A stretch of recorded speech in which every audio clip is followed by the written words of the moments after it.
Synthaholics, it's the Admiral podcast.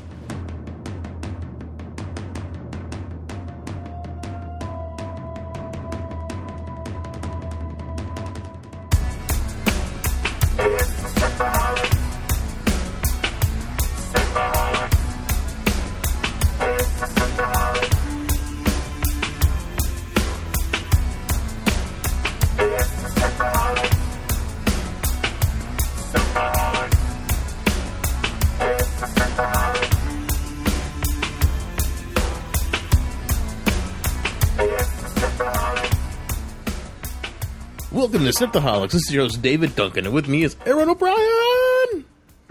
Hello. The legend continues. Am I a legend? Yeah. All right. You made a Kickstarter and you completely funded it by like over 50% on your first Kickstarter. That's amazing.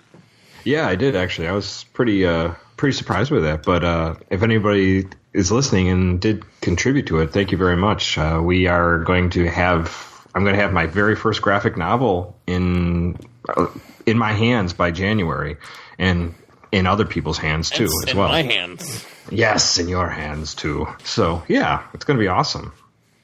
Yeah, it's really awesome. I'm so pumped that on your first Kickstarter you beat the milestone and then did another 50% on top of it.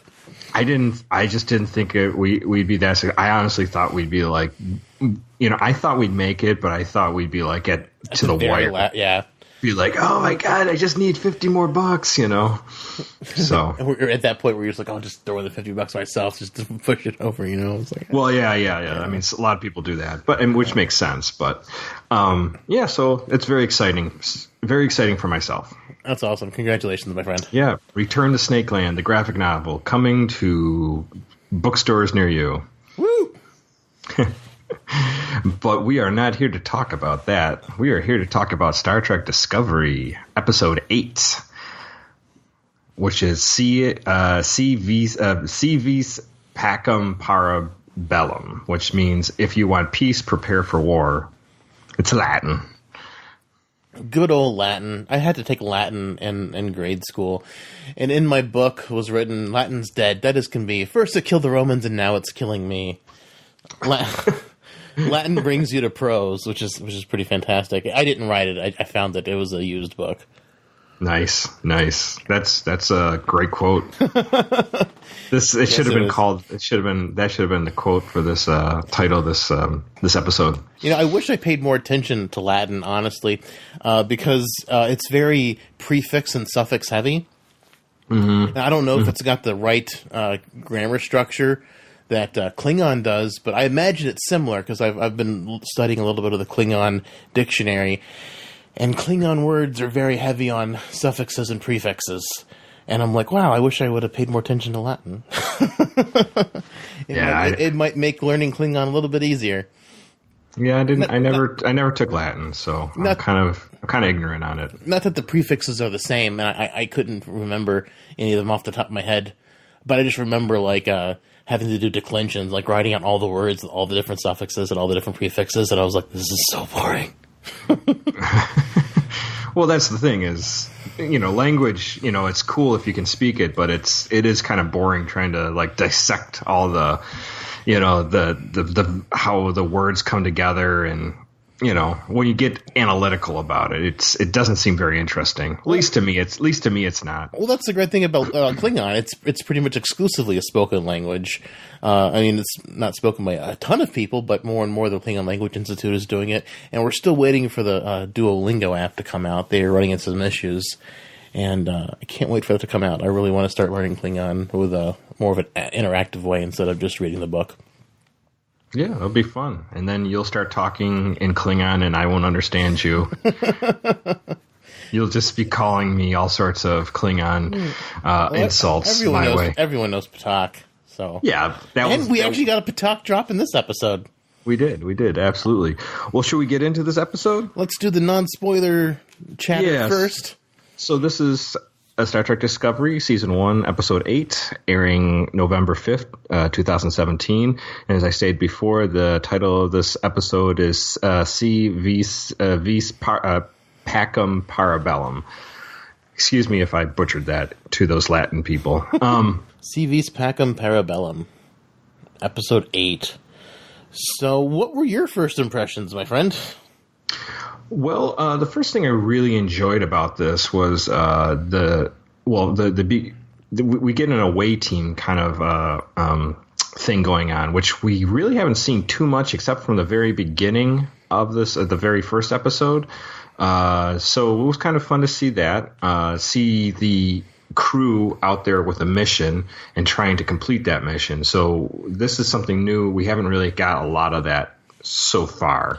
I think it is our first planet in Discovery. Well, I mean, like I said, we got that very first one with Captain Giorgio and Michael Berman's character. They just beamed over to a ship, but this is like the first planet mission that they've been on.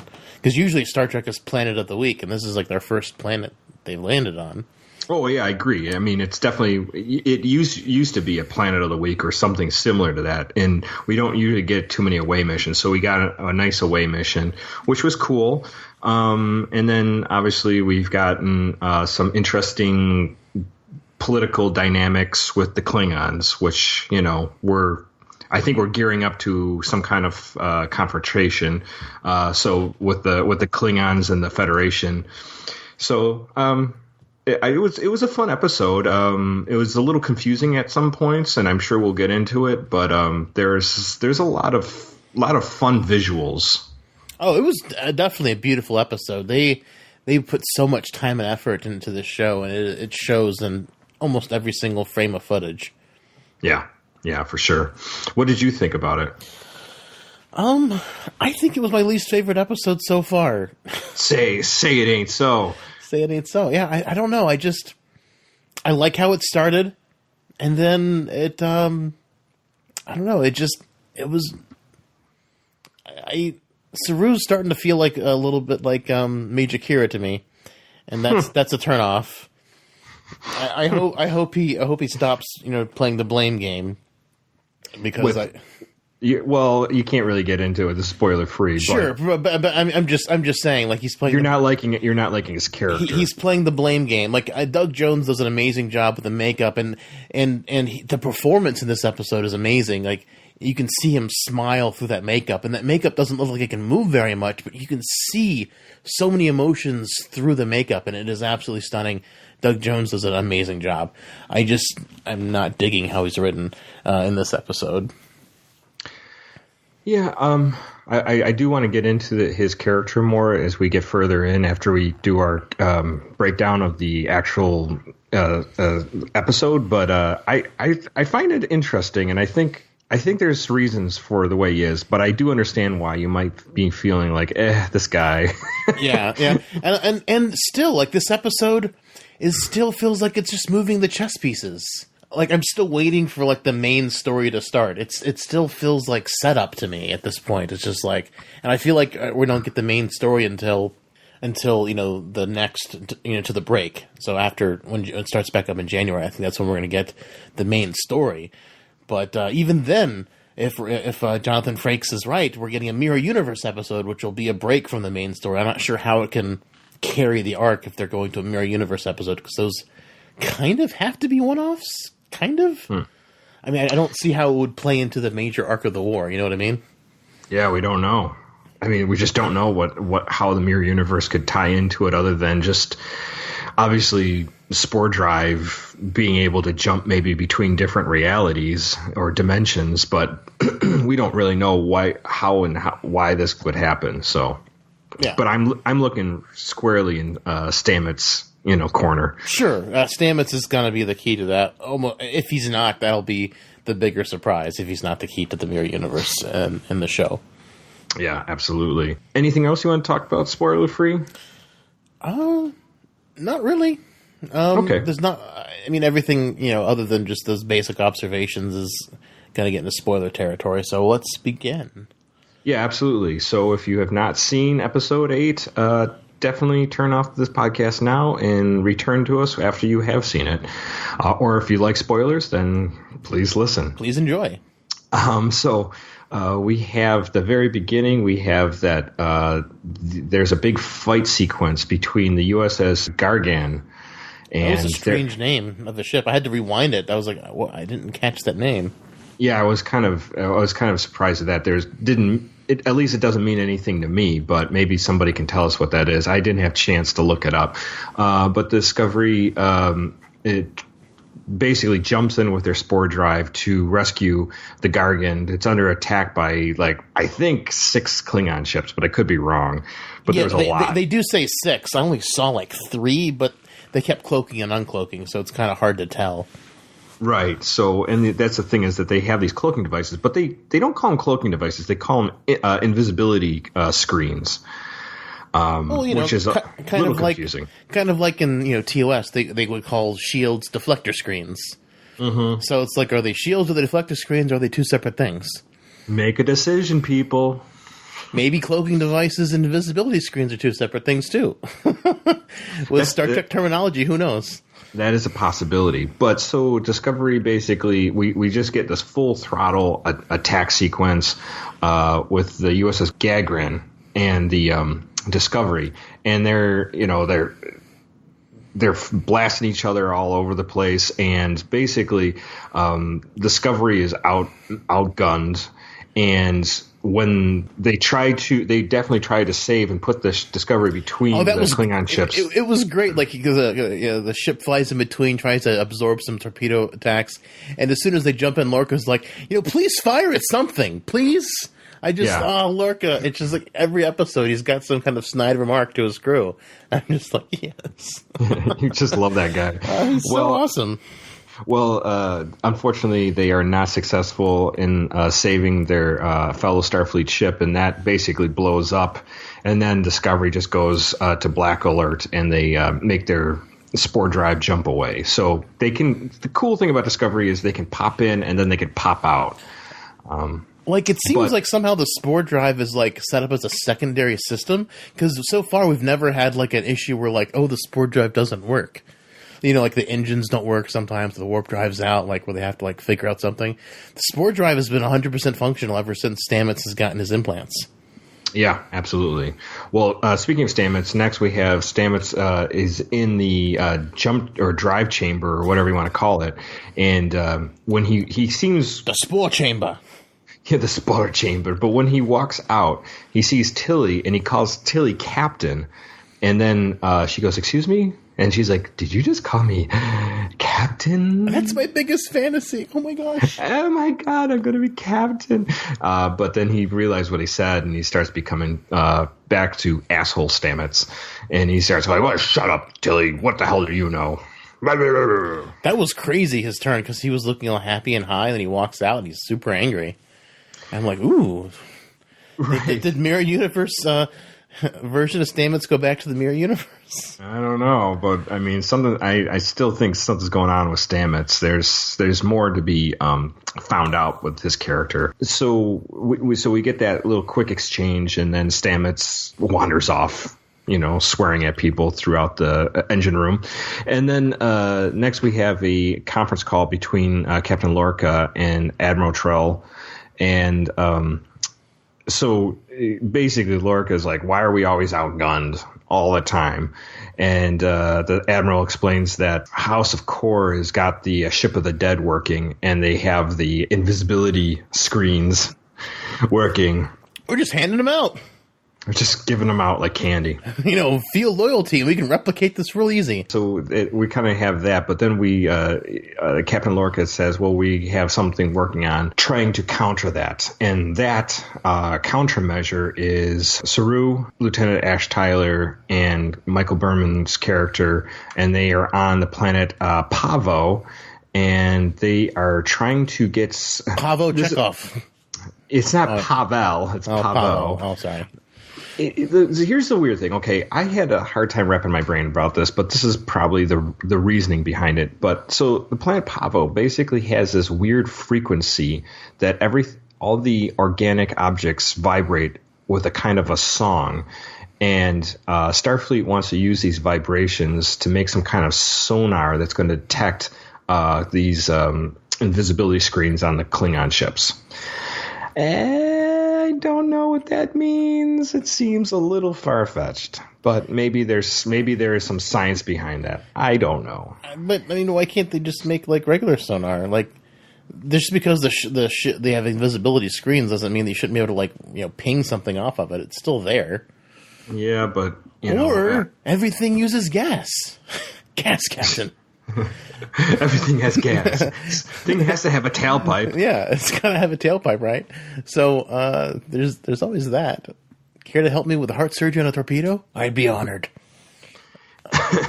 Well, I don't know. That's the thing. This is where I was a little bit like, what is this, guys? Come on. Can we just throw some real science? The reason why I don't think you can use sonar in space is because the space is so vast. There's no medium for it to bounce off of. Yeah, there's no oxygen, first of all, but not water. Just that. Yeah, but also the idea of you're going at such far, vast places. It'd take a long time for you to get a signal back on anything like that. Well, I mean, I guess they're thinking in close proximity. If they're in battle, they can ping. The Klingon ships, but I have a hard time with when we see these visual things of the ships all swooping around each other. That makes sense for a second, but I think the amount of speeds they'd be going, I think they'd be very far away from each other very often. But I think it's just for action sequences. Obviously, you want the ships all kind of real tight with each other. Yeah, that's just me, and I'm probably wrong, but I don't know if you're wrong. I mean, like. Star Trek has always been on the forefront of science, but I don't think their ships move in a realistic, sciencey way. Like The Expanse does a really good job with like how ships would move in space. Actually, yes. Battlestar Galactica actually did a really good job with it. The reboot. I didn't watch the original, but they're like when their ships turn around, they're still moving in the way they were turning, unless there's an opposite force. In Star Trek, we don't really see that very much. It's like everything's kind of moving like as if it was in an atmosphere. I could be wrong. Maybe the ships can just move that way because they're advanced enough to do so. The way things just kind of just flow in space, it doesn't get that feeling that you get from other science fiction shows that try to do a realistic depiction of space. I think the problem is with the realistic depiction of space is just kind of boring visually. I think that's the reality of it. We are talking, vast amounts of, distances. And I think it'd just be very boring for people to watch. Well, The Expanse was good. No, I'm not saying The Expanse isn't good. I'm just saying that I think that's why we see these, like, Star Trek, Star Wars. Portrayed the way they are, yeah. Yeah, they're so close and they're, like, zooming around each other and stuff like that. But anyways. Just random musings. No, I'm pretty much there with you. That's my take on it. So then we have the cutaway to Berman's team, and they are on, like I said, the planet Pavo, and this is an interesting planet because I guess it has this, with the vibrations, it has a constant noise on the planet, and it's torturing Saru. It just drives him crazy, and we get kind of a how should we call it, an exposition of Saru's character a little bit more. Oh yeah, like he can run this fast, he can do all this other stuff because he's a prey creature. Right. So basically, because his alien race is been hunted or was hunted for so many generations that they have developed this constant sense of fear all the time, and they can run really fast, and that they're just always scared shitless. Yeah. All the time. They probably evolved really good bladder control too. Or maybe they don't. It's like, don't take it away from me, Michael. Oh my God. I didn't pee my pants for the first time in my whole life. They just call him around the ship Old Pee-Pee Pants Saru. Oh man, we have a Kelpien on board. He smells like piss all the time. Oh, that guy smells like piss, man. Unless your piss smells really good. I mean, maybe, or maybe they just wear catheters, so they just like they don't have to worry about the smell. Maybe it has a sweet smell of cinnamon. Oh yeah, maybe. You know what I don't like? The smell of disembodied maple syrup. if I just smell maple syrup in the air without any like knowing maple syrups on my pancakes or Eggos, I get pretty grossed out. It gives you the willies. Yeah, like if I go into a place and I smell maple syrup and I don't know where it's coming from, I really get kind of freaked out. Oh crap! It's a stain on my shirt. Damn it! Oh goddamn, that semen stain. Oh no! Why does your semen smell like maple? Oh. Well, me and never mind. We won't get into that. Anyways, more musings. So while they're talking about this exposition on Saru, we get these floating lights, which are very interesting, and they seem to all sort of swarm around, and they make sort of kind of like a sentient-looking being. And they're doing scans of it, and obviously they're like, well, it doesn't really register as a life form. And there's like, well, there seems to be something going on here. Saru goes ahead and touches this, and at first he seems like he's in pain. And he goes, no, I'm not in pain. I'm just really disorientated. And they want these entities, alien entities from this planet, surround the away team, and they want them to follow them. Come hither! Come hither! Come, young children, find the ways of peace. Oh, don't you know, we're all about peace here, don't you know? We can go down to the peace shack and have a peace pipe. And, yeah, that would be nice. We could go to Canada, yeah? Canada, yeah. Canada never goes to war, no. No, not at all. And we have maple syrup. Yes. Oh, yes, we got the very best maple syrup. Right straight from the trees. You can just go up and lick the tree. The other thing we didn't discuss, talking about trees, is this giant crystal stalk. So Jack and the Beanstalk kind of thing on planet Pavo. It's kind of a weird thing. I guess it resonates the sound that the planet makes into space. Yeah, and they said it was natural, which I'm like, bullshit, that ain't natural. Nothing grows that tall. But and straight.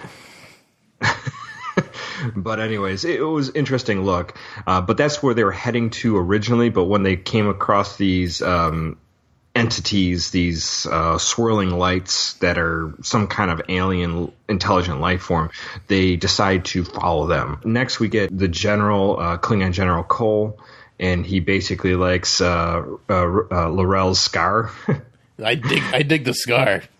I dig my ladies with scars on their faces. I dig Klingon men dig chick scars. Chick scars, yeah. Like, you know, usually they say chicks dig guys with scars. Klingons dig chicks with scars. I don't know if chicks dig scars. I don't know. I mean, chicks, if, you know, ladies out there, if you do like scars, let us know. I'm kind of confused on that. I mean, that's just a generalized statement that you hear on television. Who knows if that's actually absolutely true or not, but it's just something you hear.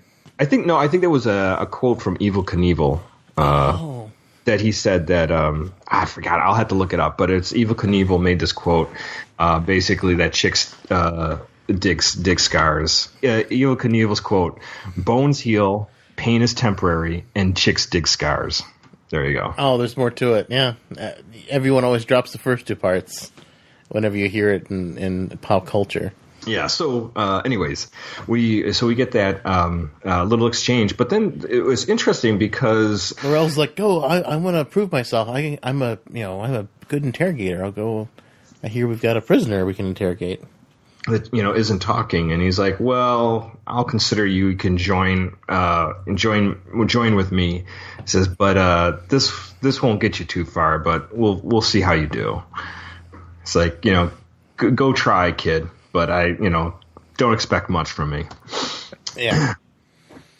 So and she brings this whole rack of toys to the to Admiral Cornwell. Yeah, to Admiral Cornwell's room. It's like, oh, is she going to seduce her like she did, quote unquote, Ash? I don't think so. I don't think that's going to happen. But you do get this. You do definitely get a sense that there's. Well, we'll get into it more. But basically, she's trying to play General Cole. And it was a really weird interaction with the guard. The guard turns his back on her, almost kind of like Worf's discommendation. Like, I don't like what's going on with that. Like, he doesn't have anything to do with her. Yeah, not really sure. It's kind of weird, but obviously because maybe she was tied in with Vox before, maybe they don't really take her too seriously. Who knows? And, you know, she had the captain of the Discovery and he got away, so I'm sure she's not held in high esteem right now. That's true, but like, why is she hanging out with her? Like, why isn't she on her ship? Like, she just can't, I guess the only Klingon sick bay is on the sarcophagus ship. I don't know. It's like, why is she back here? She was off doing her own thing. I don't know. I wish there was more. I wish we got more from the Klingon side so we know like why people are or where they're at, because she moved real quick from the sarcophagus ship to her own ship, and now she's back on the sarcophagus ship just as quickly. Yeah, she gets around. That's Scar, you know. Oh, just like Aaron. Aaron gets around too. I do. Watch out, people. All right, so back on Pavo, they come to this little hut. It's not Pizza Hut, but it's Crystal Hut. Crystal Hut. It's where all the hippies live. Except there's no hippies. That's right. No, it's just these orb creatures. They're or whatever. healing crystals. If you touch them, they will heal you. That's right.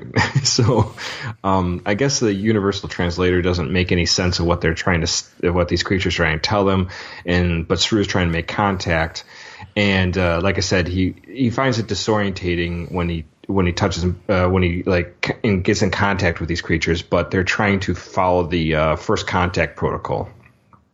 So we have that little exchange there, and then we jump back to L'Rell enters with Admiral Cornwell's cell and tells her to scream, and she's like no, and so L'Rell screams, and she returns the scream with equal fervor.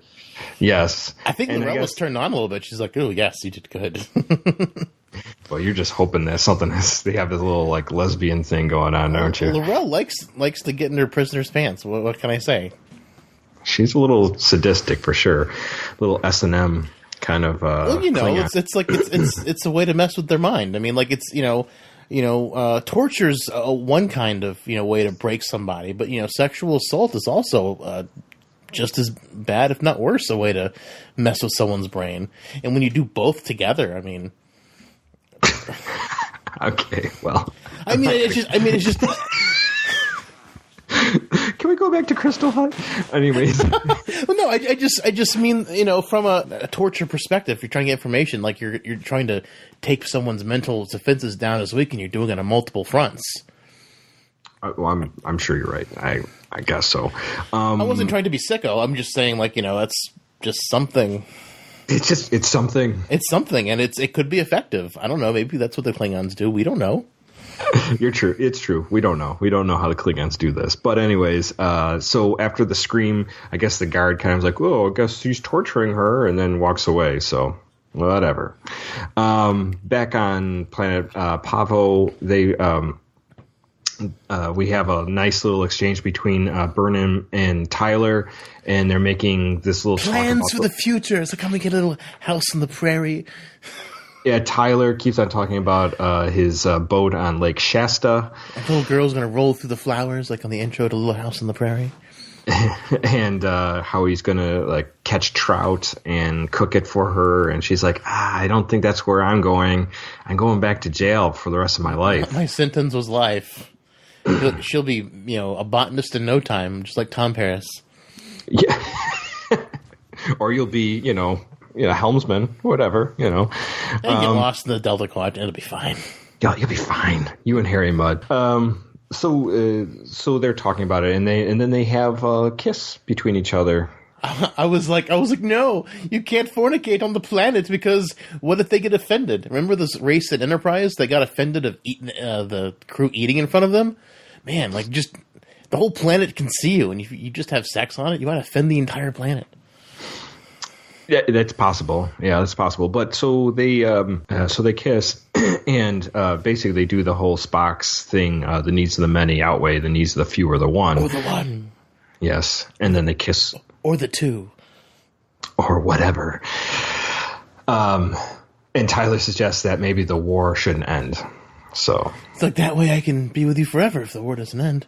And this is gonna be great. We just kill Klingons forever and ever and ever. Then we have the little thing where Saru is Saru comes in and say, "Hey, this is going to take a long time. We better get some sleep." But Saru can't sleep. No, he cannot. Poor guy. He too loud. The sound is. He basically says the sound is like someone's physically assaulting him. So it's pretty rough. And he runs out of the hut. And he comes across the creatures, and the creatures kind of invade every orifice of his body. Well, he's like, "Please help me, help this go away." And they go, "Okay." And so we could flash back to the Vulcan Hello and have some Battle of the Binary Stars, and hear Saru say some things about being scared. I'm always scared. I sense death. Oh fuck! And then he's fine. Yeah, and then he's fine. Well, we don't see that right away, but next we get back on the Klingon ship. L'Rell asks the Cornwell that what they do to the prisoners of war, and says there's no death penalty, and we don't torture them. We do interrogate them, but we don't torture them. We do it humanely. No sexual assault or torture. That's right, and it's all consensual. It's very consensual, and she says that she wants to defect and that she'll try to get the Admiral off the ship with her, on her. I guess she has her own little private, car on the ship to take off. Yeah, well, a lot of those Klingon ships look like just future cars. They don't really look like spaceships. They look like just really big future cars. Right. So that's where but basically she offers the Admiral's safe passage for her to get, because she says she cannot stand General Cole. He has no honor, and this is where she calls him a Patak. And I'm like, yes, a Klingon word I'm familiar with. And she talks about Vox and how he was kind of pushed away. So he doesn't really say what happened to him, but yeah, she doesn't say what happens to him, and this is like, I feel like this is fueling my Vox theory, because she's like, I've got nothing here in the Klingon Empire. The general who's running it, he's got no honor. This guy I used to bang, he's gone. He's gone. I don't. And it's like, I'll never find him in the Klingon Empire. If you won't find him in the Klingon Empire, that means he's not still at the House of Mokai. And if he's not still at the House of Mokai, maybe he's on Discovery. Maybe he's Ash. Maybe Ash doesn't. Maybe like part of like becoming Ash. Maybe Ash doesn't even realize that he is Vok. Maybe she's got to get to him to activate him. Oh, so he's like a Manchurian Candidate kind of thing. That's what I'm thinking, because she's trying really hard to get to him. And she's talking about blowing up the sarcophagus ship, like overloading the warp core and trying to leave with the Admiral. And she's like, "Oh, let's go back to Discovery. That's your ship, right? Yeah, it's your ship." Like, I don't know if she really wants to defect. I think she just wants to get back to Vok. And where is Vok? Probably. Well, that's. I mean, And if she's ready to leave the Klingon, I mean, of course she could have been lying, but I don't think she was. She clearly hates Cole. No, yeah, she doesn't, and we get that more later on. But real quickly, back on Discovery, Tilly confronts Stamets about what's going on with him, and this is an interesting exchange, I think, because Tilly sits down with him and says, "Okay, what's going on with you?" And he's like, "You're dismissed, cadet. Just get out of here. See you later." And she's like, "No, I really want to know what's going on with you, because obviously something's happening." And he says, when I come, we do each of these spore drive jumps, I become extremely disorientated, and everything becomes jumbled up. And she says, like, well, he can't talk to Dr. Culber about it, because Dr. Culber would have to report it, and then he would have to be sent to his lab and do all this information. And if Starfleet got wind of his genetic manipulation of himself by putting the tardigrade DNA into Stamets DNA, that is obviously genetic manipulation. It's outlawed. And so either way, Dr. Huber is going to get screwed, probably. Oh yeah, along with Stamets. So their careers are probably toast after this if it gets out. Yes. Which is the whole thing with the show of Discovery. Like, nothing, like, Discovery's got to be lost. It's something that's got to happen where people forget about it, where it just gets removed completely from history. You know what I mean? Like, no one references any of this technology ever later. So something's got to catastrophically happen to Discovery by the end of the show. Absolutely. So, yeah, so that was interesting. So they're basically, Tilly says that, she will, help Stamets as best she can. And she'll help document his mood swings. Your wild mood swings. This back and forth, he says, like, things are one way, then they change. So it's like he is seeing into the mirror universe. Or maybe he's seeing into the future. Maybe Tilly was a captain. Maybe she does survive all this stuff and she does become a captain. Or maybe he just thinks he saw Lorca and because the time is displaced. It could be so many different things. We don't know. Oh, yeah. I mean, obviously we won't know at all. And maybe he's seeing alternate, versions of the universe. So, he's obviously very disorientated. And where Tilly went from cadet to captain in one day. That's a lot of field promotions, guys. Well, in the mirror universe, if you just kill all your senior officers, you can do that. Exactly. Field promotions. Artificial field promotions. That's right. So back on planet Pavo, Saru comes in the next morning and he's like, bright-eyed and bushy-tailed. Yes. Good morning. Good morning. We talked the whole night through. Good morning. Good morning to you. Yeah. So Saru is quite chipper, and they even take note of it. It's like, you must have slept.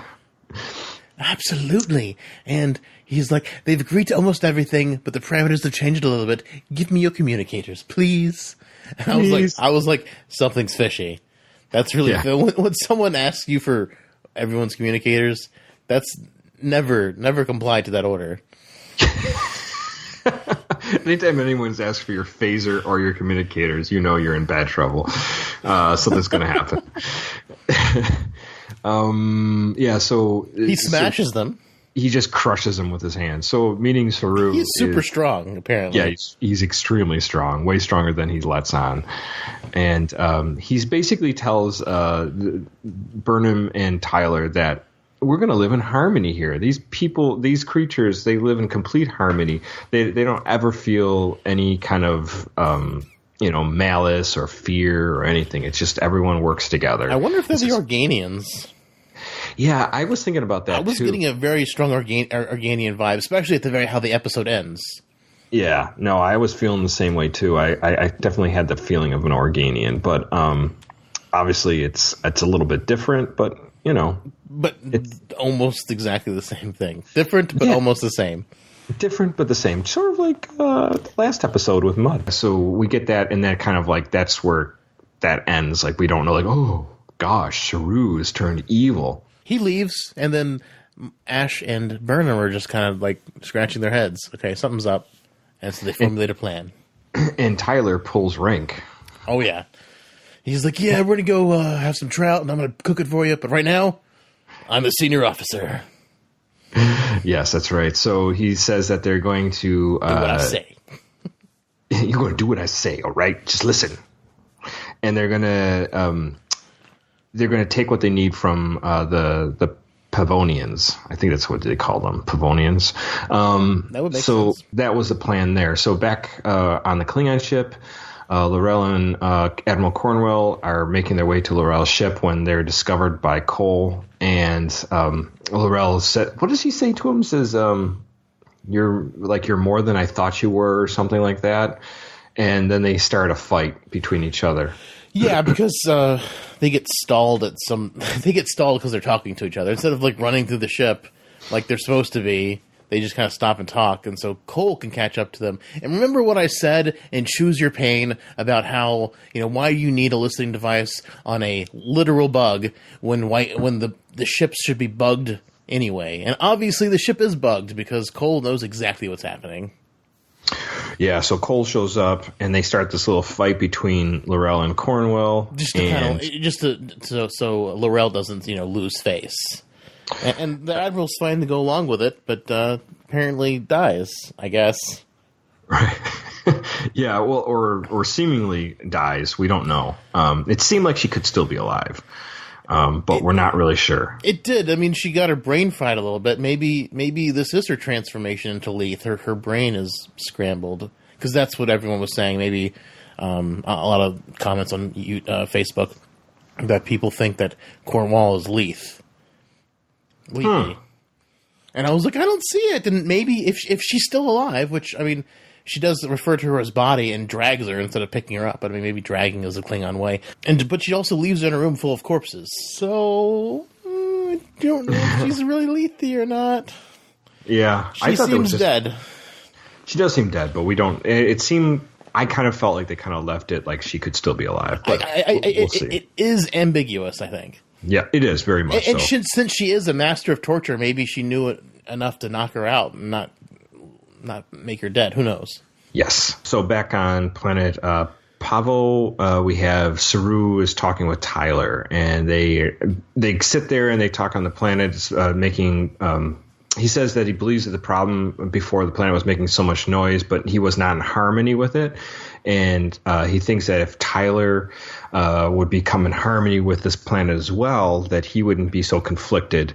And Tyler admits to Saru that he doesn't want to just fight the Klingons and win the war. He wants the Klingons to suffer.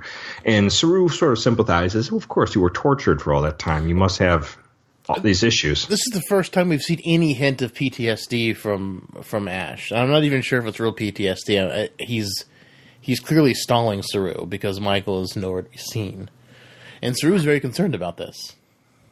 Yeah, he even asked, where's Michael? And he says, we got in an argument and she had to walk it off. So Fraternising with the unranked crew. Yeah, crewman. You should know better.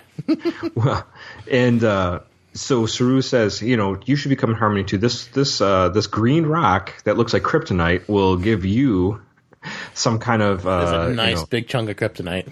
I know, Superman would just be like turned to ash. Tyler touches it and pulls away, and Saru says that he realizes that Tyler's been distracting him and delaying him. And I think he says, you've been deceiving me, which was interesting. So maybe he's getting a little bit of Ash isn't who he says he is, or because that you're deceiving me is very interesting, because it's not like you're stalling me, because he says you're stalling me too. He says you are deceiving me, and that's an interesting turn of phrase. Yeah, and maybe he's just a Pokemon collector or something like that, Pokemon trainer. Anyways, gotta catch him up. It's Ash Ketchum, I know. Yeah. I think this was my second Pokemon joke that I've put out in this podcast. I think you made fun of me for making a Pokemon joke, like in episode 3 or 4 or something like that. I don't remember. Oh, I like Pokemon. I play Pokemon. I know it was just funny coming from you because I'm like, that's out of your. Yeah. I think you said like, did you just make a Pokemon joke? Because that's just so far out of what my perceived wheelhouse of you is. I'm like, I know you've got kids, but I just didn't realize Pokemon was big with kids. Because I mean, it was big when I was a kid. You know what I mean? Like, I don't know. Yeah, no, it made its resurgence, as you know. So Saru takes off from the Crystal Hut, and he's going to chase down Berman. Berman is now setting up the transmitter tower at the Crystal Stock. And she's plugging in and trying to connect to Discovery. So she's doing that when Saru is doing the old Flash, running through the forest, and he's using his Kelpien legs. All I could think is that poor actor running through the woods like that with those things, with those like Doug Jones. Yeah, Doug Jones with those giant hooves on the front of his feet. Oh, because like that's. Most of it was CG'd, but there is a close-up shot on him that's definitely not. Oh yeah, and then Michael Burnham's character and Saru get in this fight. He horse kicks her. Yes, he does, and she definitely feels it. And then she stuns him twice, I think, with their phaser, and he still doesn't go down. Yeah, Kelpiens are strong. I guess so, for being afraid all the time. And she's like, this is not you. This is not who you are. We have to stop this war. Saru basically says, Kelpiens are born afraid. And my whole life I've just been afraid. And this is the first time ever that I have not been afraid. It's like, don't take this away from me too. Yeah. So I'm just like, ugh. and that's where Dave Duncan lost all respect for Lieutenant Saru. Just like, stop whining, please, Mr. Saru. Take some responsibility for your own actions. Right. And I mean, like, you did beam up Michael before she was able to retrieve the body. Like, if you're upset about that too, which, because he did bring it back up to her in episode 3, that, we lost her. I didn't get the more my captain right. I'm like, you beat me up. I was trying to get to her body. Yeah. So that's happening, and they basically they do make the connection to Discovery, and Saru at that time he makes those confessions to her, but then the aliens, the whatever entities you want to call them, the Pavlovians, they show up and they bring Tyler with them too, and he's all beat up, and they're, hey, what's going on here? You're supposed to be living in harmony, and you're just kicking the shit out of Michael Berman's character. Oh yeah, it's like, is this harmony and peace? It doesn't seem like it. And Michael starts pleading with the aliens that, look, we need this so we can stop this war. We need help to bring peace to ourselves. That's right, and she explains the war to the Pavonians, or Pavlonians, I don't know what you call them, and Pavlonians, and they kick on the crystal stalk. And Saru's begging them not to. I'm just like, don't do this. Don't do this. Come on, Saru. And Discovery, catches them, gets their transmission, and then beams them up. And we get this, sad Saru on the transporter pad. Yeah. Real quickly, L'Rell, like we said, drags Cornwell into a room with a coffin, and she finds all her Klingon friends are dead. She's giving them by name. She's naming each one of these people that she knows, and she's determined to end Cole. But she leaves Cornwell's body there. Yeah, in the room with all these other corpses. So, one guy's literally cut open, and his entrails are all over the place, all hanging out. Yeah. Yeah, it's pretty gross. Well, she'll be safe there because no one will really go in, probably, unless they're delivering another body. And then L'Rell goes up to General Cole's bridge on the Ship of the Dead, and he's like, I got that information. I know that, about Discovery and everything, and he was like, if you don't want me around, I'm gone. And then he's like, oh, no, you should join my house. And he paints her face. And then he just turns around and goes, it's boy, but you really did seem to double cross me there, didn't you? And they, pretty much grab her and drag her. This is what happens. I'll show you what happens to people who lie to me. I'm just like, the Klingons already had their ship bugged. They had to have. Oh yeah, or something was going on, or he was just watching her somehow. So well, but I mean, it's just it's their ship. They've got sensors. They should be able to have listening devices, if not only listening devices, video devices or hologram devices. It just back to choose your pain. It's just like, well, why did you need a bug on a bug? That's a good question. I don't know. But so So anyway, she's in trouble.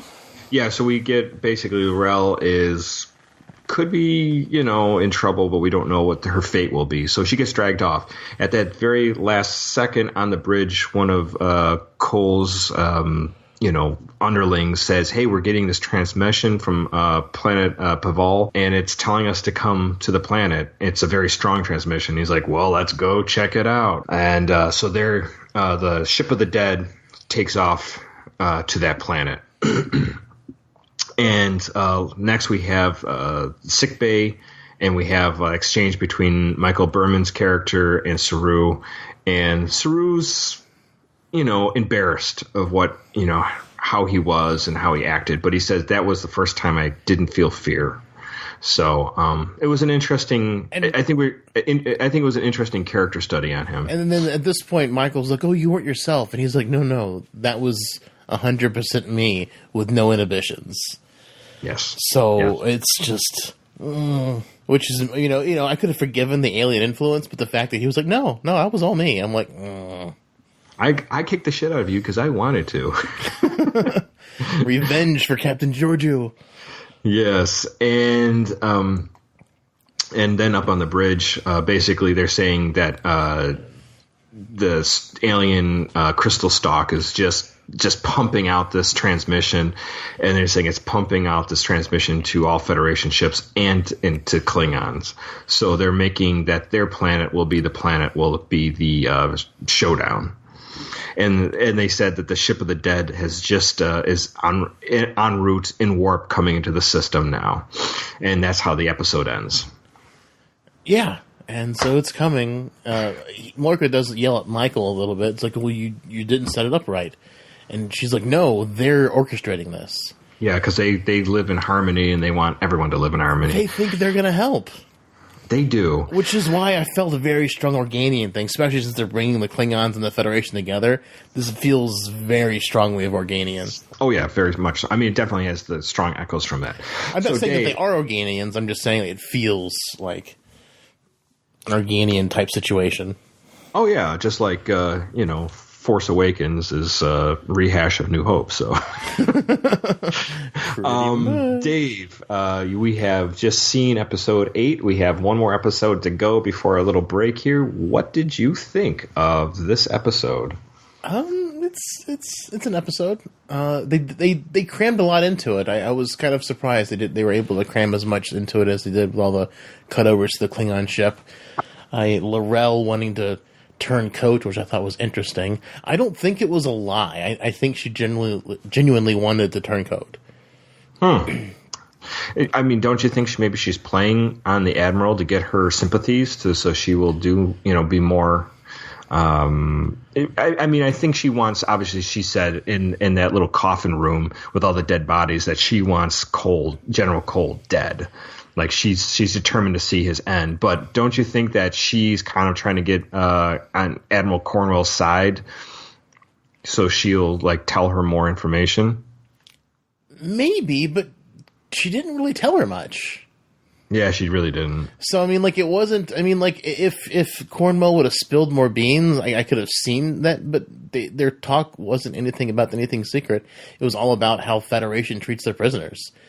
There was not much information that Cornwell gave up.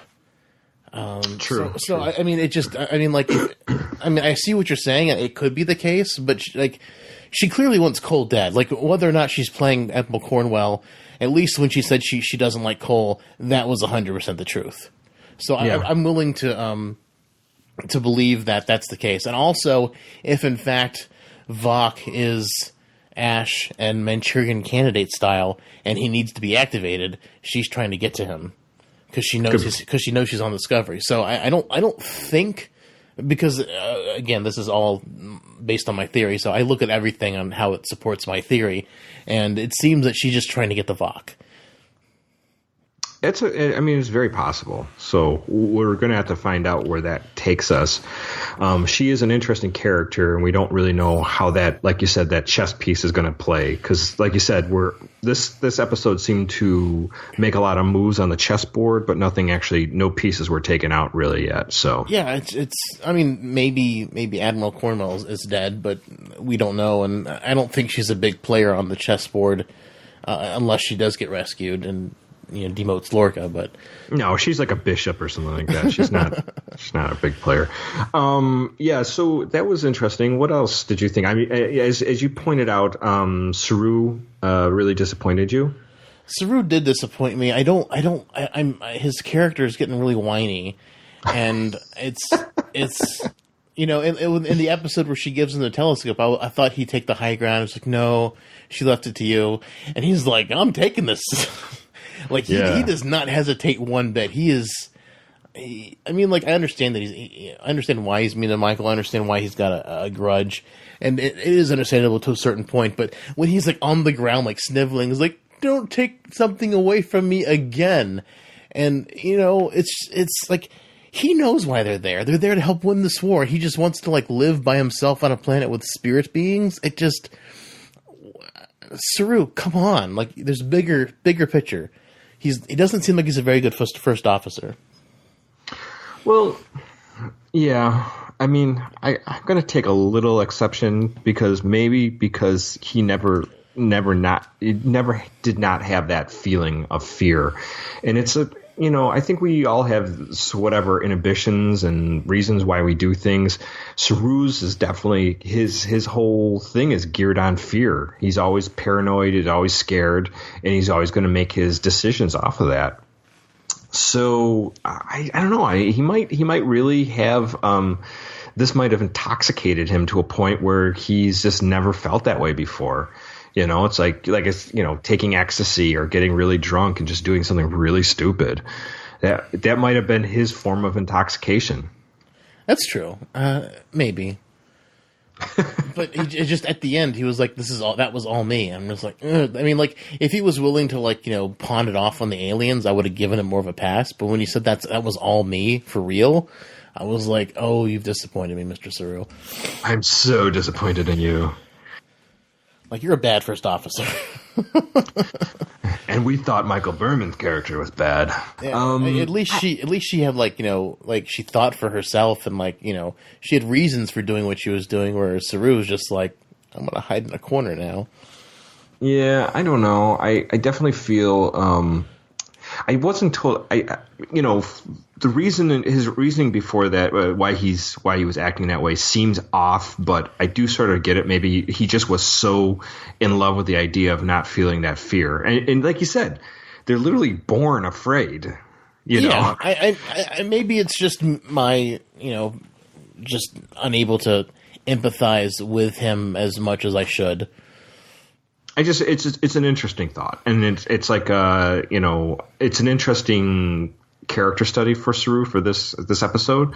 Sure, and I mean, maybe if I was born the same way, I would have had the exact same reactions. It would, because you do get selfish, and that is understandable. But just as as someone watching an entertaining show, I'm just like, I don't like it when characters whine, especially when they're supposed to be like higher up in the ranks. Like lower, like Tilly whining, yeah, I can see that. She's a cadet, whatever. But this guy's the third officer. I mean, second officer. Second officer, but again, he's never felt that feeling before. So, I mean, we get that. What was the episode with Spock and the spores, and he falls in love? I mean, that was the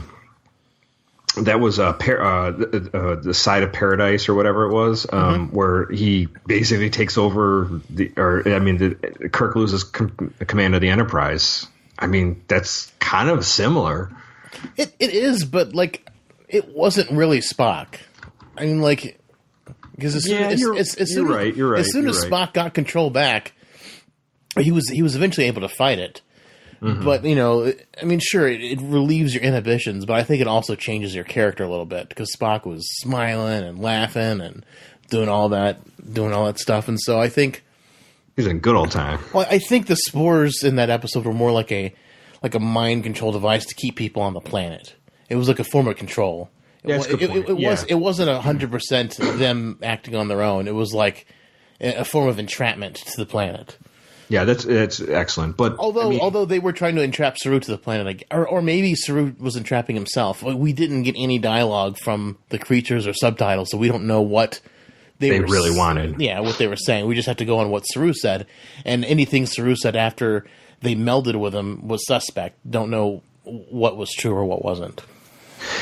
It's interesting because I don't know. Because I'm thinking now, because this side of paradise, the original series with Spock, as we're saying, that was their form of basically changing them to be all lovey-dovey towards each other and kind of casting off all their duties and, what was required of them by the outside world.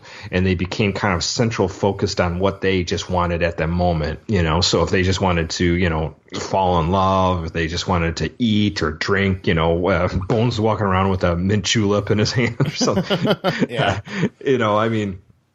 I don't know. It was different, but I think it's the same idea in some sense, because that was a way for them to, those sports were trying to take over their brains.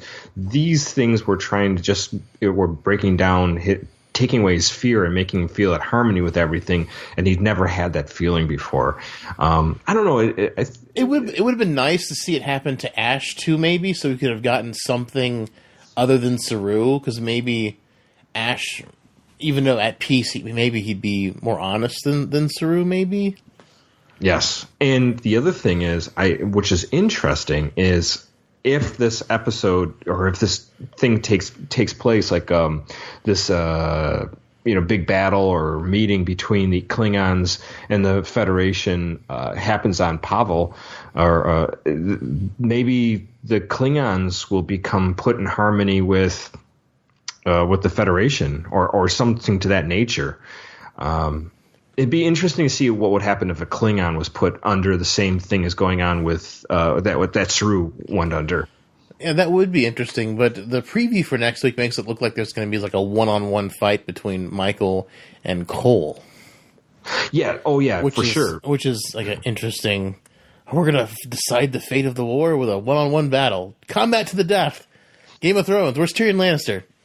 Yeah, well, of course. I mean, they got to keep it interesting. I not to say that if the Klingons were on the planet and these entities came in contact with the Klingons, I don't think the Klingons would change their motivation, but I wonder what harmony for Klingons would be. Like I was thinking, like, it's like, what would that be like? So I don't know. Yeah, I don't know either. It would be just headbutting all day long, just for the fun of it. Yeah, drinking blood wine, headbutting. It would be interesting. I don't know if they're going to go that direction, but it's very strange.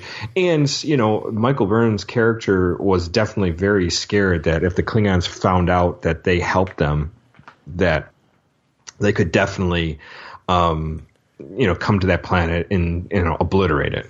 Well, yeah, because she was very much like, we've got to protect the planet. We're their only line of defense. Like, they're a spiritual energy being. Like, it doesn't even register on sensors. How are they going to hurt? How are Klingons going to hurt them? I guess they could break the planet, but... Well, yeah, Saru says they are the planet. They are all everything collected on that planet. So it's basically like Gaia, like when they say like Mother Earth. Yeah, the spirit force of the Earth. Manifest. Yeah. So I mean that's a good point, but at the same time, like I just don't see Klingons destroying planets for kicks. Like I could see them doing it. I feel like Klingons would like harvest a planet and subjugate it rather than just destroy it. Oh, I'm sure they would, but they could also just bomb the shit out of it to weaken them. So. But then again, if they're like the Organians, they could just be like, no physical combat. Although they didn't really stop Saru from beating up on Michael. And they don't really seem to be all powerful like the Organians. They're not like. At least it wasn't. I didn't get that feeling. Like sure, but they're getting ready to do a fight right above their world, so maybe we'll see them intervene. Like, this is probably, like, the closest thing to, like, a two-parter episode we're getting so far, because it looks like it's going to be an immediate I guess the first two episodes, but I don't know why that was split up. I just consider that the pilot, Vulcan Hello and Binary Stars. That should have just been one episode, so I don't view that as a two-parter. Well, but that obviously this is going to leave us off as a cliffhanger, episode 9, before we get into...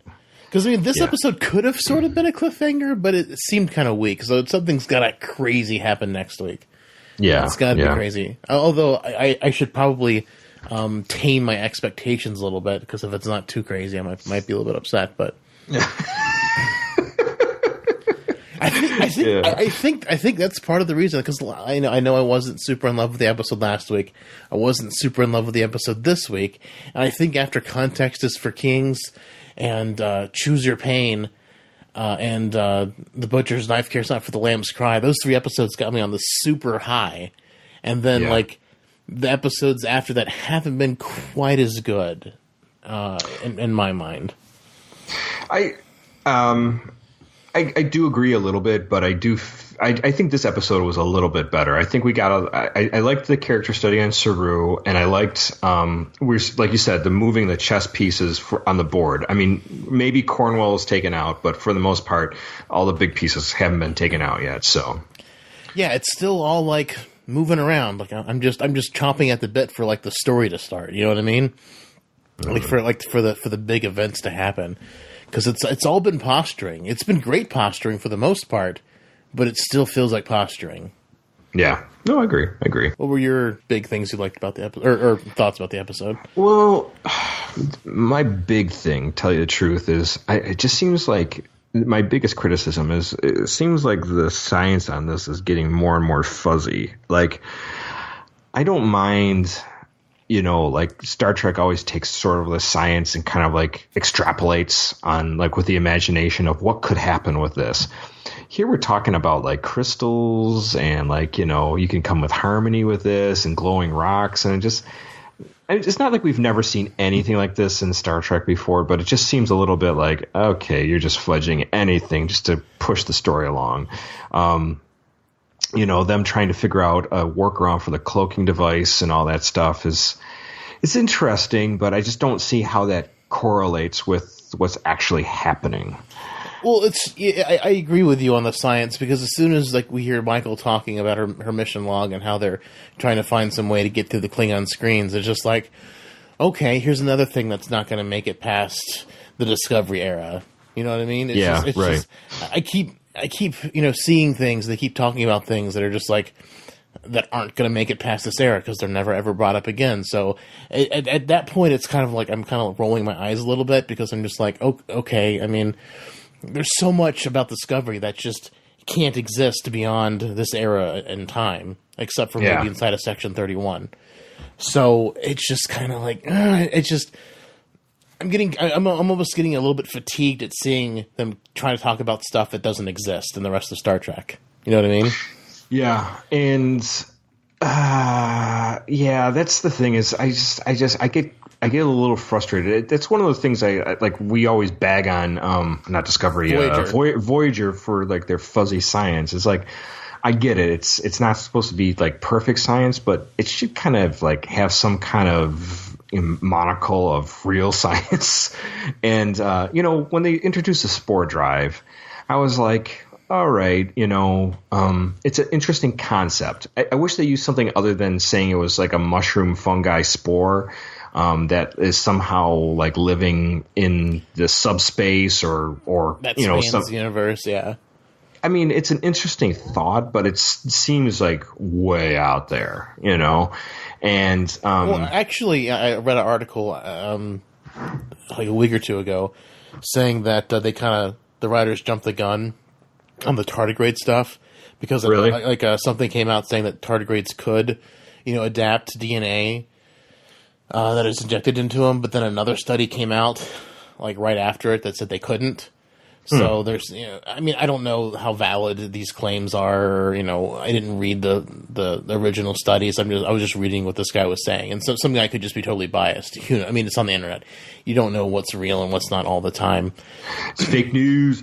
But but that's the thing is like I don't mind them fudging things. And it's obviously when they say it's a tardigrade, it's not a literal tardigrade, because it's like tardigrades are a little like almost microscopic. Yeah, but I mean, this is an alien version of a tardigrade, which is fine. I mean, it's a tardigrade-like alien, and that's totally fine with me. And I don't mind if they jump the gun on that science. It's a fun concept, and I like it.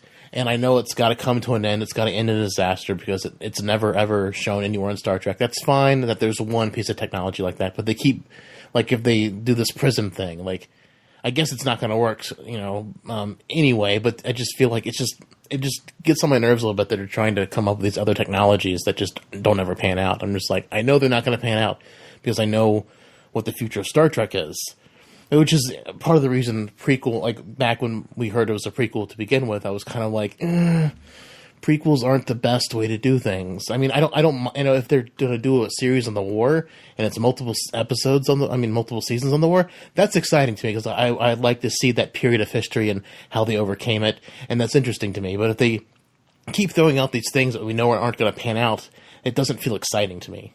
Yeah, no, I agree. It's just one of those things. I don't begrudge them trying to fudge things and come up with new ideas like the spore drive. But when they see this planet and they're saying like, everything's in this harmony and it's like this organic stuff is just out there singing a song and it's somehow going to help them find cloaked ships. I'm just like, that seems really far-fetched. I'm not saying it's impossible or, maybe they'll explain it more later on.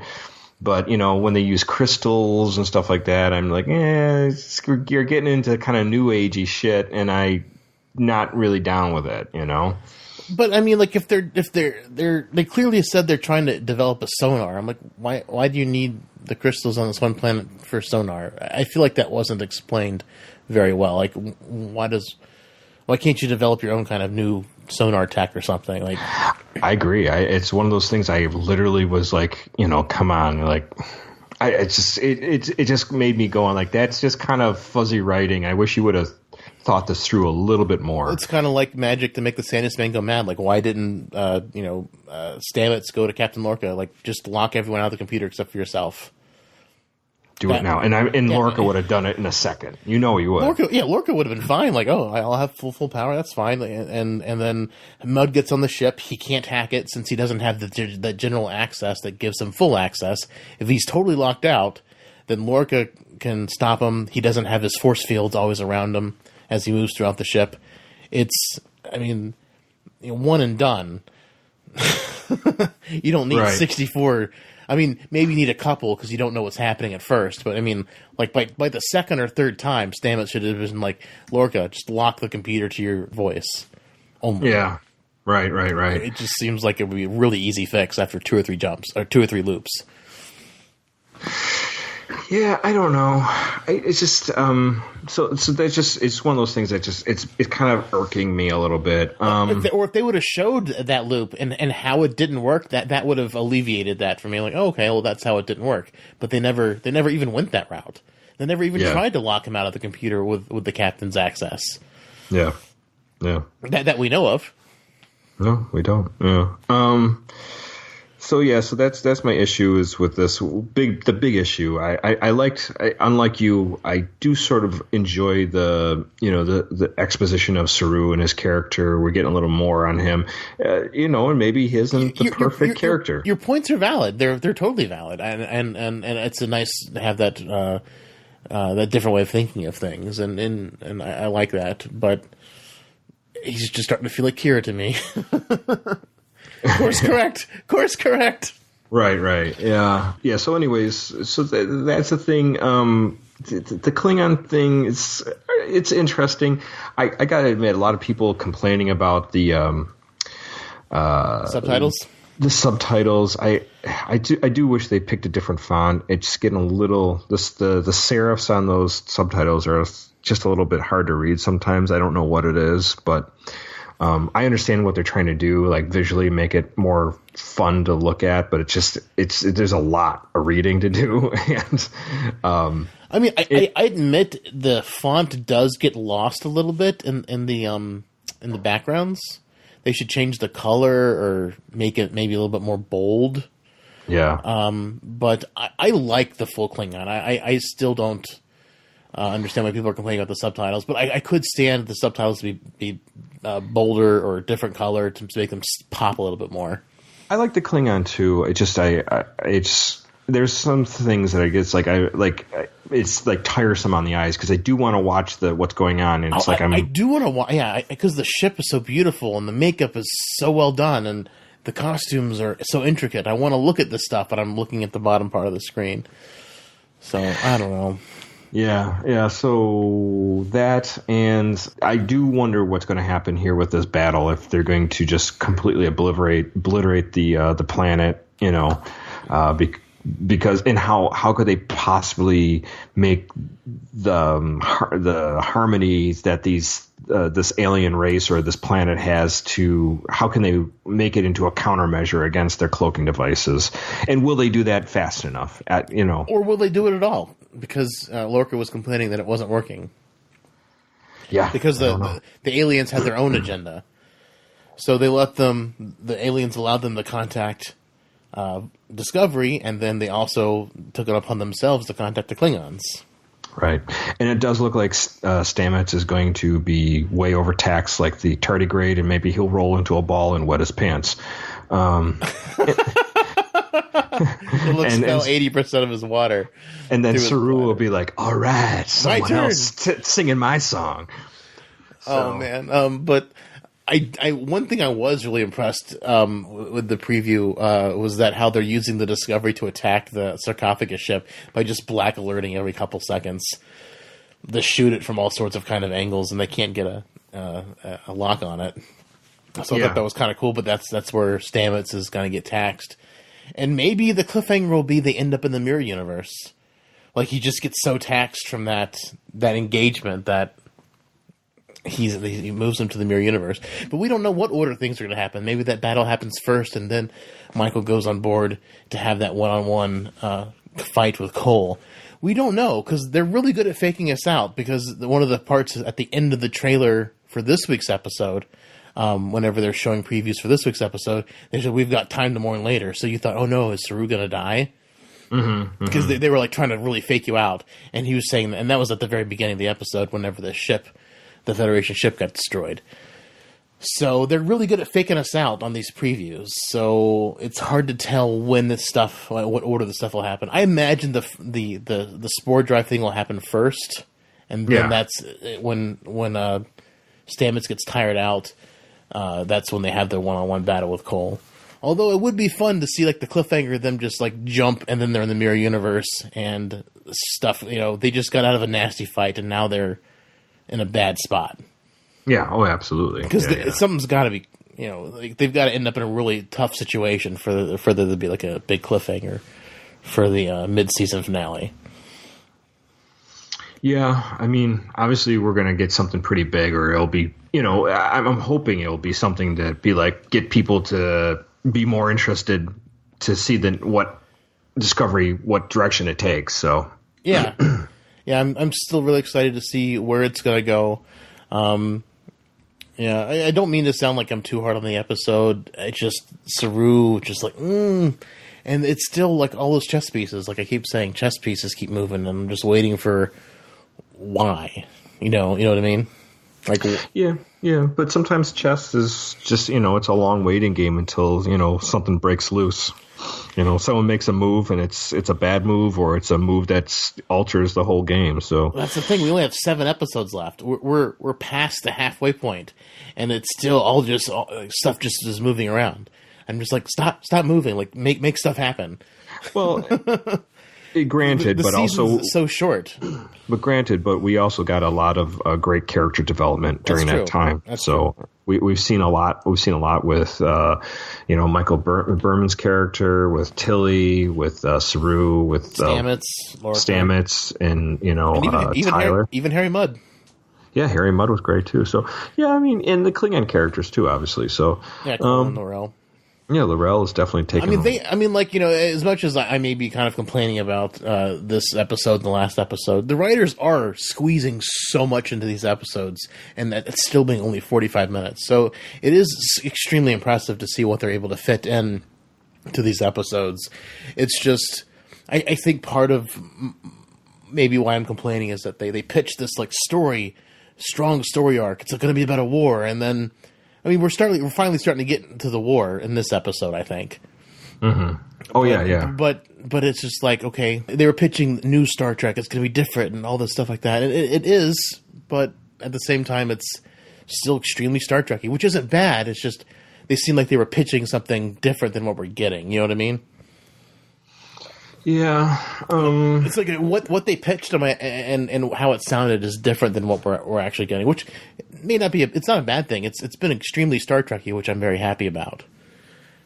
It's just I don't know. Short seasons, and I'm like, when's this stuff going to happen? When's it going to happen? We only have a couple more episodes left. Only 7 left. And then we have a year wait, at least. Yeah, we do. We have some time between them too. Yeah, for sure. It seems weird too that we have that long of a wait between that. It seems bizarre to me. I would think that they'd be pumping out more episodes right now. They'd be back in there getting this all cranked up, ready to go again. I mean, they probably are, but I mean, they pushed back Discovery a year and a half, basically. I know. From its original. It's just about almost a year from its original date. So, I think the level of detail they're putting into each episode and all the stuff they're doing is what's going to make that take a long time, because every single frame of every single shot is gorgeous in every single episode of the show. They're putting so much work into it, into the screens, into the details, everything. Oh yeah, for sure. No, I mean it's a wonderful show for a lot of reasons. I do worry that there's some things that are a little bit lost in it with the essence of Star Trek. At sometimes Lorca is obviously worrisome for a Starfleet captain. But if he's Section 31, like I suspect, it's totally in line. Oh, absolutely. Stamets basically saying, I've been genetically modified. This goes against, Starfleet, protocols. And you can't even talk to his, boyfriend doctor about it, or can't make a complaint about it so he doesn't get in trouble with Starfleet. There's lots of weird. Obviously, it's drama, and they got to play it up. So, I don't begrudge it that, but there just seems like some of these things that we always held like the Starfleet people at higher ideals that they would, it was always like the guest of the month or a guest of the week character that would make everything bad, or he would make the wrong decisions. You know what I mean? Like Sure. It was like that one, Commodore Decker or somebody would be like messing things up. Or Captain Jellicoe, and those kind of characters that were always messing things up. And, it seems like almost everybody in this crew has poor decision making, from Saru this episode to, obviously Michael Berman's character, Stamets, Lorca. They're all very gray. They're more flawed than we're used to seeing in Star Trek, which, it's a little bit more realistic, I think. It is, but don't you think like Starfleet vets people to have a high extreme of to have be extremely ethical and to hold to a high standard? I don't know. I'm a little conflicted in some ways. And again, we are going back a couple years, but we're not. If it was 50 years before TOS, maybe I'd give it a little bit of room. But since we're only 10 years before TOS, that's when I get a little bit like, I don't know. Well, the TOS era was more the cowboy era. In the episode Flashback in Voyager, where Janeway goes back with Tuvok to see Captain Sulu, they talked about how like this era was a lot more cavalier and a lot more by the seat of your pants and less by the book. True. And so maybe 10 years before Kirk was even more seat of your pants. I can buy it being a little bit grayer because, in the 24th century, they refer to the 23rd century as like this weird cowboy diplomacy era. Right. So, yeah. That it's a little bit less organized. Because we've had most of the Star Trek we know is 24th century Star Trek. The perfect person, like Picard was like such a perfect person, but he's so perfect it's almost unrealistic. It's great. He's well written, and I love Picard because he is that like the pinnacle of humandom and the evolved human, and we're better than we used to be. And that's the whole thing with him and Q. It's like has humanity really evolved? And Picard is that evolved human, whereas Kirk and they're more not perfect. Well, I agree. Kirk was never perfect either, but I don't know. It does get me a little worrisome sometimes, but the ambiguity of the characters doesn't really bother me. I'm fine with it, especially given that the ship itself might even be Section 31, and most of the crew doesn't know. Only a select few do. I imagine Landry was full in on it, if anyone was, other than Lorca, and that one officer with a black badge that we still haven't seen yet. again. Well, they said there obviously been more than one because they were noticing the black badges walking around. So, I don't know. We'll find out. I obviously there'll be more information as time goes on, but although one thing I did want to point out, the Tribble is back. The Tribble's been gone for a couple episodes. I'm like, ooh, the Tribble's back. Did we see the Tribble this episode? The Tribble was in this episode whenever he was talking to the Vulcan Admiral. I missed that. I didn't see it. I was like, ooh, the Tribble's back. That's good. Tribble's back. We just need Ash Tyler to walk in. No, he's on the planet. Damn it. He's not going to be there. I know. I don't know. I hope. You know, you just know that thing is going to go off. That Tribble's going to. Oh, yeah. And I really hope L'Rell makes it. I hope they don't kill her. She's got to come and activate Vok. Yeah. We'll find out. The sleeper agent. Because, I mean, you know what's even more than just changing your face and giving up, you know, your Klingon identity is no longer even remembering you're a Klingon. That's literally giving up everything if he is a sleeper agent. What if he literally put his brain into Ash Tyler's head? Sure, but who's going to watch the body and make sure they don't just disintegrate it? Because Klingons don't really care about the body. They just like pile them up in a room. We'll deal with it later. Just a thought.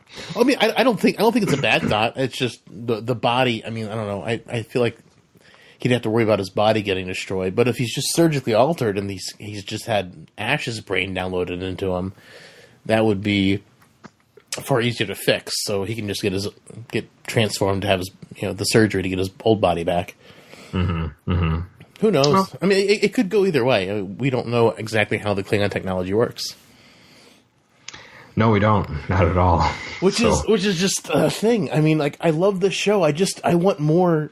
I guess I just want more exposition. I want more with the Klingons. Like, why is L'Rell bobbing around so much?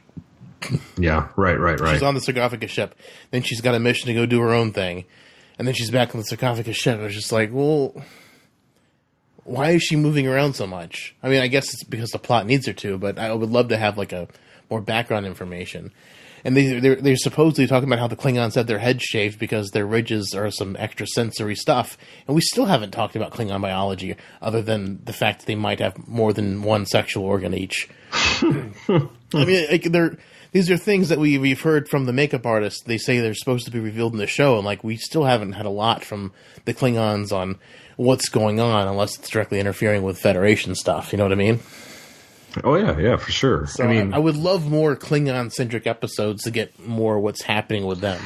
I don't know, Dave. We're getting some pretty Klingon-heavy episodes, more so than... I mean, the only more Klingon episodes we've ever seen is Next Gen had quite a few heavy Klingon episodes, and also DS9. Those are probably the biggest ones. I mean, Voyager had a couple exposés about, Klingon culture and stuff like that, but yeah, I mean, we're getting a lot of Klingons. But we're not getting, like, what they're doing on their own. It's all just what they're doing with Federation, because they've got, Cornwell.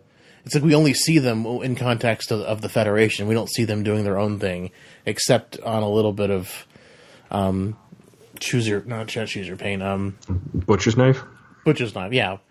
But, I mean, they're still interfacing with the Shenzhou, so it's still kind of what they're doing with the Federation. You know what I mean? So Federation was still kind of involved at that point. I would love to get more, like, why is L'Rell bouncing around so much?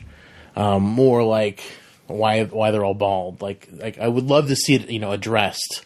Like if I was talking with Jen the other day, and we were saying, that hair is important to the Klingon mythology because Kahless cut his hair and stuck it in the lava and he formed the first Batleth out of it. And we were joking, like, well, maybe in Discovery they're all bald because they had to make a bunch of Batleths. Yeah, because that works. But, I mean, hair is important to the Klingon, their lore, their background, their history. The first Batleth was supposedly forged from his hair. And if they don't even grow hair biologically, that's a huge hole in their mythos. So I would just love to have something, a nod to why they're not hair somewhere in the script. Something to just like, okay, well, this is why they're all bald now. Yeah, I don't know. I mean, I honestly don't think we're going to get any answers on the Klingons angle. It'd be nice. I think the ship designs are cool, but they definitely don't look like Klingons. Other than those bird of preys look similar to bird of preys, but they almost look more Romulan. They have got a very bird motif to it. More than Klingons called their things bird of preys, but they didn't really look like birds, except for maybe having feathers drawn on the bottom of the wings. But these have that very hawk like.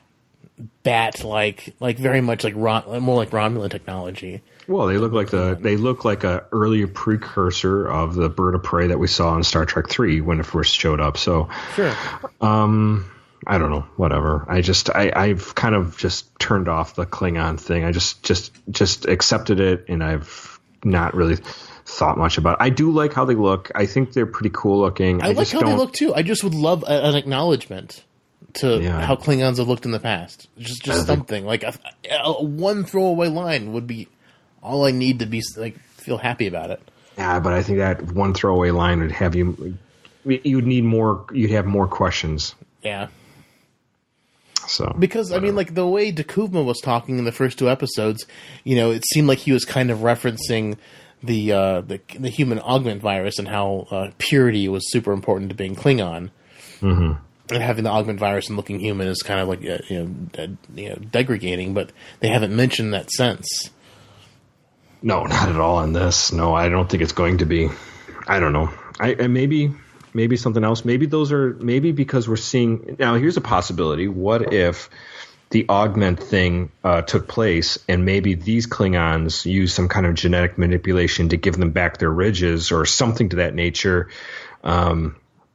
By using an older DNA from past versions of them, and we're only seeing the higher echelons of Klingons. We're not seeing a lot of the just common Klingon walking around on Kronos.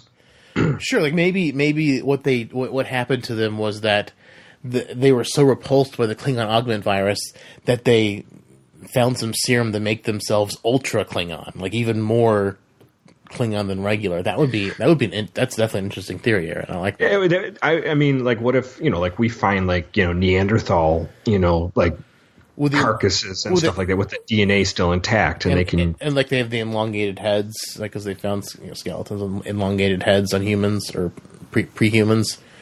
So that could be they could have de-evolved themselves to make them look more human. Although it's funny that Cole didn't. Kang didn't. I'm not Cole, not Kang. Kor. What about him? Oh, because Kor and Cole are like brothers or cousins or uncles. Yeah. I don't know. I'm not sure how they're related to each other. I don't know either, but maybe that was an option to some, or maybe that was given to a few of them. It would be cool if we got that kind of backstory, and that would be more.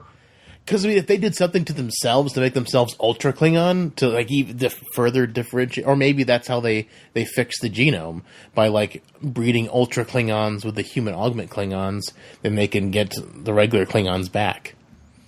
I don't know. It would be. That'd be a way to breed it out by mixing ultra Klingon with barely Klingon. You know what I mean? I'm just I'm not that smart of a guy. I can't imagine that this conversation was not taking place sometime in writers' rooms and plannings and all that stuff. They've had to thought of this through somehow, but who the hell knows? Yeah, I would love to see that, and I think that's a great theory, and I like it a lot. Well, maybe they'll listen to me, but they probably won't. Woo! Hear me, CBS? Or the writers of the show? Do you listen to us? Yeah. Sean Cochran, I'll send that over. He's one of the staff writers there. I think he wrote part of this. So awesome! Yeah, we'll send it over to him. We'll tweet at him. Yeah, so maybe he'll listen to us. But it's probably everything's been written and taped, and they're editing, so it's probably all done. So who knows? So anything else you want to talk about this episode 8? No. I'm really excited for next episode. I'm expecting a crazy cliffhanger. And I love how they're using the Discovery to attack the sarcophagus ship just by jumping around. So I'm really looking forward to seeing how next week's episode pans out. Yeah. I'm interested too, and I'm kind of sad that it's going to go away for a little bit, but as long as we're given a good payoff after the wait, I'll be all right with it. Yeah, then it'll be we're looking for news and we're talking about the news as much as we can. Absolutely. All right. Well, all our music is provided by Warp 11, except our intro. That is by Dave Wilkes. You can find the show at synthaholics.com. You can email us at synthaholics@yahoo.com. We love emails. We love to read them on the air. Or if you want to send us a voice message, you can just record a clip and send it onto that email address. The show, absolutely. On Twitter, you can find the show at Synthaholic Duo. Personally, I'm David_J_Duncan, and guys at GS Davis Art. And I'm at Blackbird 2004. Definitely check that out. And hey, if you can, definitely go on to Apple iTunes and rate and review us there. That helps us get seen by more people, preferably 5 stars, and say something nice. We like to say nice things about you when you're not around, so definitely say something nice about us when we're not around. And if you have the chance, go to our Patreon/Synthaholics. And, if you have an extra $1 a month, helps our show go a little further. We get that spore drive jumping us around a little further. So definitely, if you can do that, we definitely appreciate that.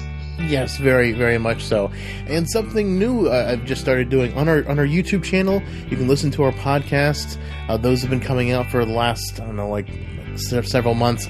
But I've started making drink videos. So last weekend I posted the spore drive shot, how to make that, and this weekend I posted a video on how to make a brain hemorrhage, which is a fun Halloween drink that Aaron doesn't like to drink. I don't. It's too much like a brain. I just can't. The visual thing kind of grosses me out. I just can't do it. I guess I'm not equipped to be a cannibal. But it's a super sweet drink. It looks crazy. It looks cool. It tastes really sweet. Texture's kind of funny, but it's a fun drink, especially for parties. Oh yeah. It is a fun drink, and it doesn't taste bad. It's a very delicious, very desserty kind of drink. But the visual, it's just too much like a brain. I can't. So I'm putting those videos out. I'm going to try doing them weekly. Every other week, I plan to do a Star Trek themed drink, and then do some regular drinks in between to kind of give a nice broad spectrum of drinks you can try out. And I'll be showing you how to make those on our YouTube channel. And hopefully you'll be having some Discovery look-back conversations on the YouTube channel to kind of tide us over between. Don't quote me on that yet. I'm still looking into that. But hopefully we'll be doing some video look-backs on Discovery during the break. Yeah, it'd be very cool. Excellent. Well, thank you all so much for listening. Live long and prosper, one and all. The night's over. I'll puke in the sink and we'll cry till we laugh. And we'll both shit our pants. You're the best drinking friend I ever had.